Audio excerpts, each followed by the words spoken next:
Assalamualaikum Bu Hanis. Waalaikumsalam Mas DM. Terima kasih ya udah masuk ke room Zoom-nya Bu Hanis. Iya Bu. Gimana kabarnya hari ini? Alhamdulillah baik Bu. Hari ini kegiatannya apa Mas DM di rumah? Cuma bersih-bersih rumah Bu. Wah, rajin sekali. Hari ini kita akan melaksanakan konseling individual secara daring melalui Zoom meeting ya. Bu Hanis mau tanya nih, kira-kira kamu hari ini punya waktu untuk konseling individual berapa menit? Sekitar 1 jam Bu. Yap, misalnya nanti belum selesai, kita lanjut di hari berikutnya ketika kamu sudah punya waktu lagi begitu ya. Oke Bu. Baik, Mas DM, mari sebelum kegiatan konseling individual hari ini kita mulai, kita buka terlebih dahulu dengan doa. Oke, baik, berdoa dimulai.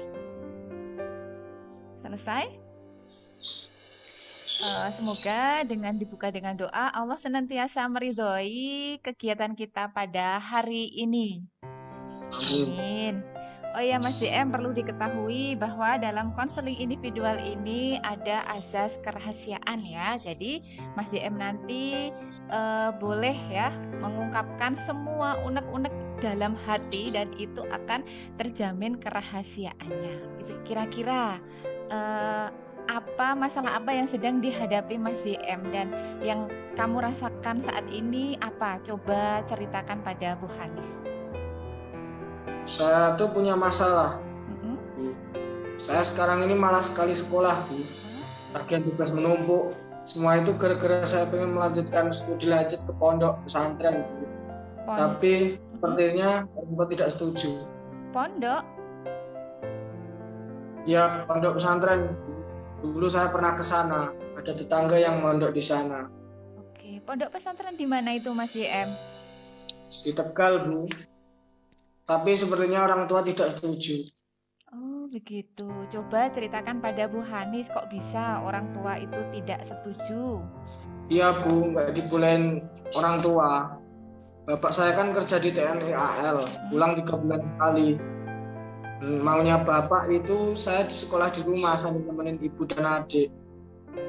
Jadi kamu sudah bilang ke orang tua, terlebih ke bapak terkait keinginanmu untuk melanjutkan ke pondok pesantren Tegal itu? Ya sebenarnya belum Bu, soalnya pasti bapak melarang. Saya nggak berani, bapak saya pasti marah-marah. Dengan kata lain, kamu takut bicara ke bapak terkait keinginan kamu melanjutkan studi ke pondok Tegal? Ya Bu. Begitu, Bu Hanis ingin tahu nih, kamu dengan memendam perasaanmu itu kira-kira mengganggu belajar kamu atau tidak? Iya Bu, nilai PAT saya kemarin nilainya turun. Saya tidak bersemangat dan tugas-tugas dari guru menumpuk dikerjakan. Nilai kamu turun?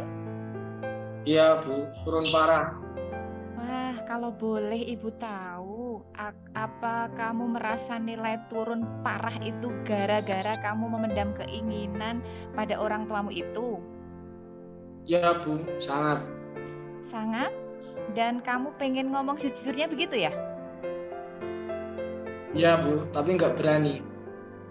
Karena menurut kamu, bapakmu pasti akan menolak dan marah. Iya Bu. Nah, rencana kamu sendiri gimana Mas JM? Pengen ngomong terkait ke Pondok Tegal itu saat ini, apa nanti saja ketika lulus? Sepertinya nanti saja Bu, saya udah takut duluan. Berarti pada intinya kamu tetap pengen ngomong jujur kan? Iya sih, tapi nggak berani Bu. Oke, misalnya mungkin kamu tidak ngomong, tapi kamu tahu tidak konsekuensi misal tidak berani ngomong itu tadi. Contohnya kamu tadi kan menjadi malas-malasan, nilai turun, tugas-tugas menumpuk. Iya sih, dulu bapak dan ibu pernah rasan-rasan Bu. Bapak pengen saya di rumah aja sambil nemenin ibu. Itu yang bikin saya jadi malas mengungkapkan.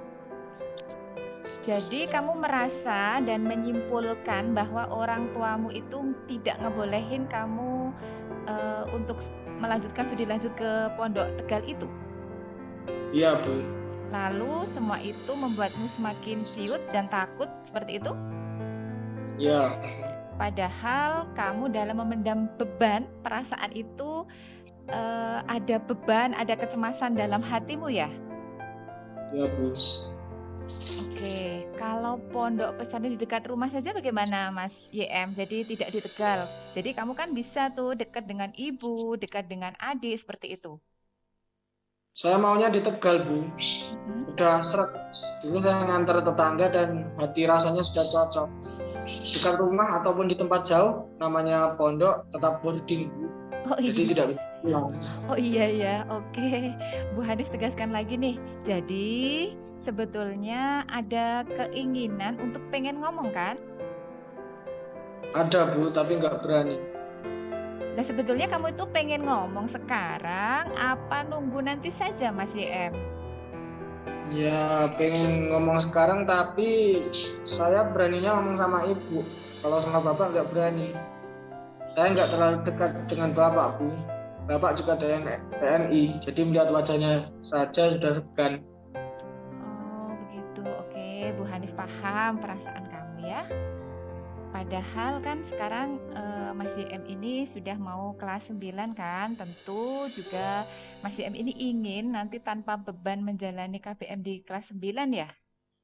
Ya betul Bu. Nah kamu nggak pengen ngomong minimal dengan ibumu seperti itu. Jadi nanti biar ibumu yang membantu ngomong keinginanmu ke bapak. Pengen Bu. Mm-mm. Tanya itu ide yang bagus. Oke. Oke, gimana kalau tujuan konseling pada hari ini kita mencoba ngomong dengan ibumu? Ya insya Allah berani. Yang paling penting ya di sini kamu bisa membuktikan bahwa keinginan kamu melanjutkan ke Pondok Tegal itu malah membuatmu belajarmu semakin meningkat dan prestasinya nilainya juga semakin baik.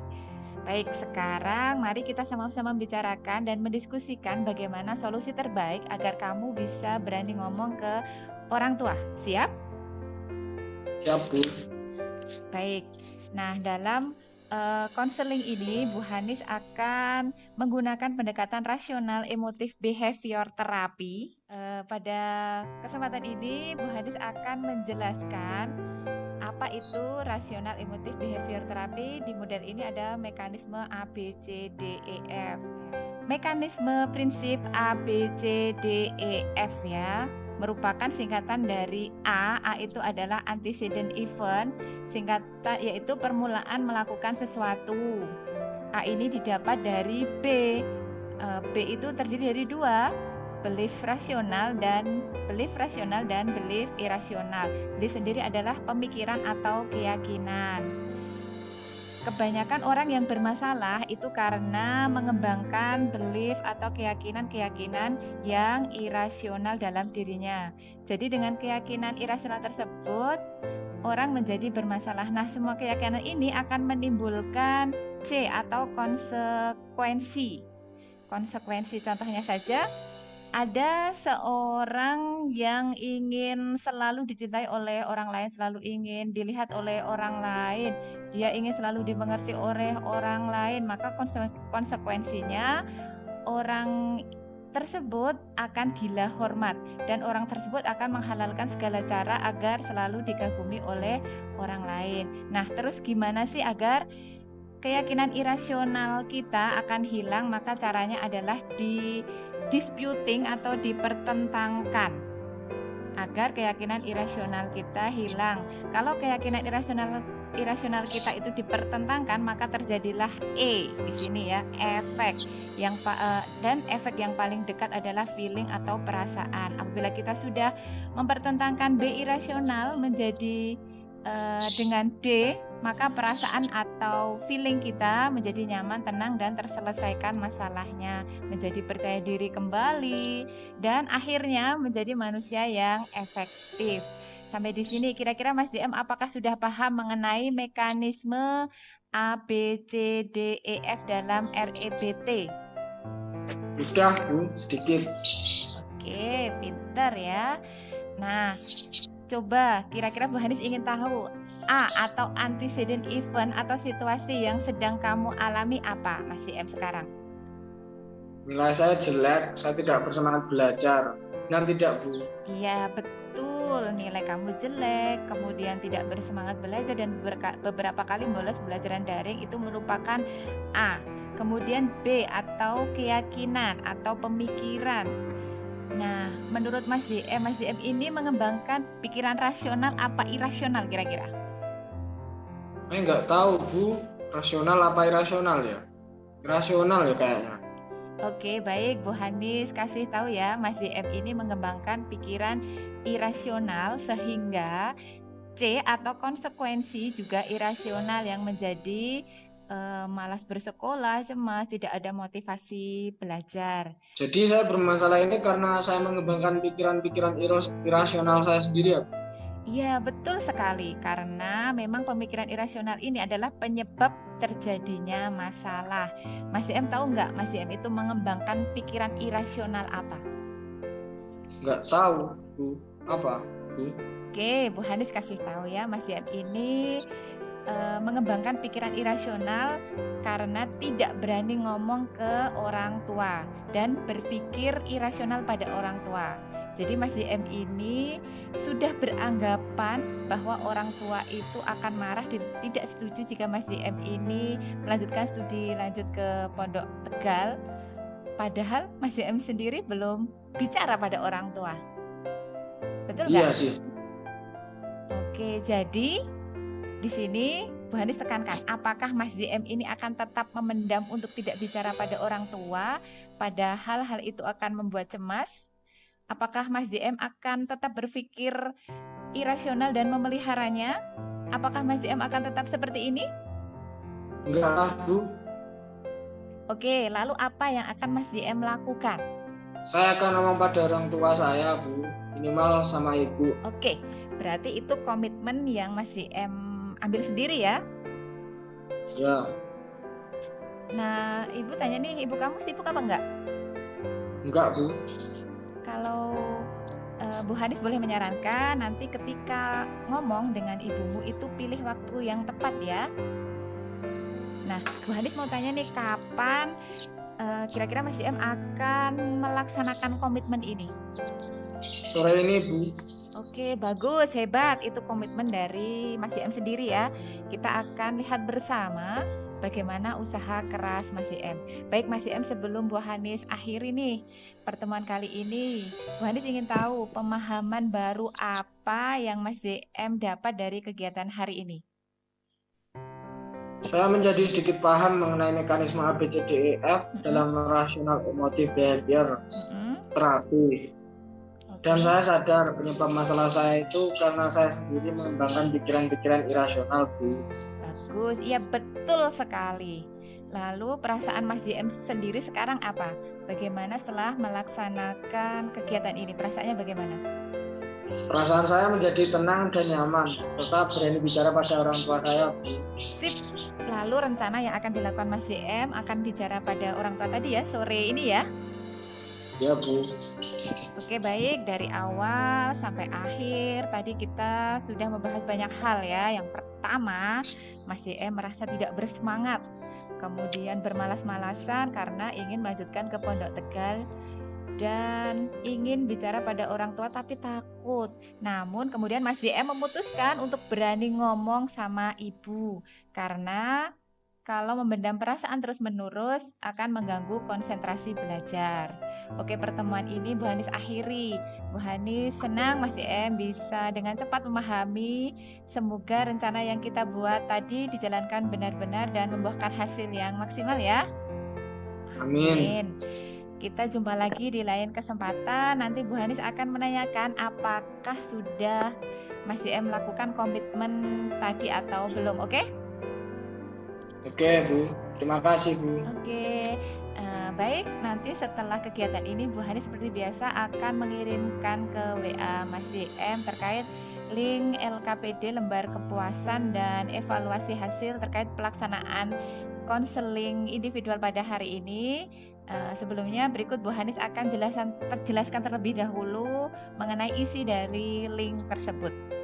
Ini adalah LKPD konseling individu. Nanti seperti biasa Mas YM ini menuliskan nama, kelas, kemudian ada pertanyaannya hanya 5 dan dijawab dengan ini ya, apa namanya? Sejujurnya, bagaimana perasaanmu setelah mengikuti kegiatan konseling individu ini? Nah, perasaannya seperti apa? Yang kedua, nanti Bu Hanis juga akan kirimkan link kepuasan konseling. Kemudian yang ketiga adalah evaluasi hasil. Nah, paham ya dengan link LKPD, kepuasan konseling dan evaluasi hasil, paham? Paham, Bu. Baik. Baik, layanan pada hari ini kita sudahi ya Mas YM ya. Terima kasih. Mari kita tutup dengan doa. Berdoa dimulai. Berdoa selesai. Mas YM, Bu Hanis tunggu kabar dari Mas YM terkait bicara pada orang tua tadi ya. Siap. Oke, terima kasih. Kegiatan konseling individual pada hari ini kita sudahi sampai di sini. Terima kasih atas perhatiannya. Mohon maaf bila Bu Hanis ada salah. Wassalamualaikum warahmatullahi wabarakatuh. Waalaikumsalam warahmatullahi wabarakatuh.